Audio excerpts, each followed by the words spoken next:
Stacioni për grumbullimin e duhanit në Preshev është reparti i industrisë së duhanit të Vranjës. Stacioni si i tillë ka qenë themeluar qysh gjatë kohës së Jugosllavisë së vjetër, me që pjesa dërmuese e popullsisë së kësaj treve mirën me kultivimin e duhanit.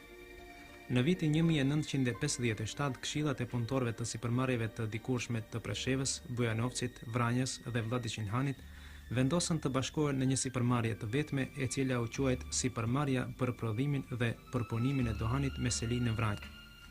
Mirëpo, gjerë tani pjesa më e madhe e të ardhurave të përgjithshme që realizonte kjo sipërmarrje e bashkuar mbeteshin në Vranjë, kurse partnerët më të imtë si Presheva, Bujanovci dhe Vlladiçinhani në një mënyrë nuk trajtoheshin si të barabartë në ndarjen e të ardhurave, e sidomos atyre devizore.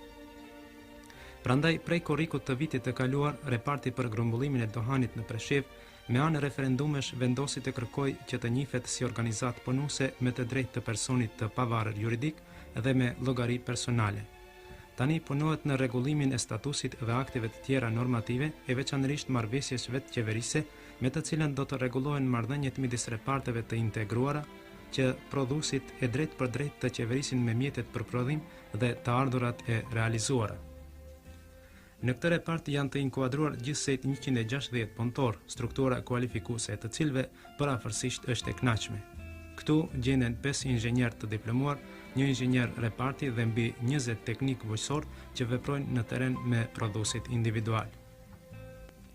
Të ardhurat personale mesatare për çdo të inkuadruar brenda një muaji janë mbi 150.000 dinar të vjetër. Është karakteristike se paga më e vogël mujore në krahasim me atë më të lartën qëndron në proporcion 3:1, edhe pse me marrëveshje është paraparë që ky proporcion të jetë 4:1. Por pasi brenda një kohe të shkurtër do të fillojë aftësimi dhe kualifikimi i fuqisë së pakualifikuar punëtore të këtij reparti, me siguri edhe mesatarja e të ardhurave mujore të tyre do të shtohet akoma, shpresoj, në këtë kolektiv.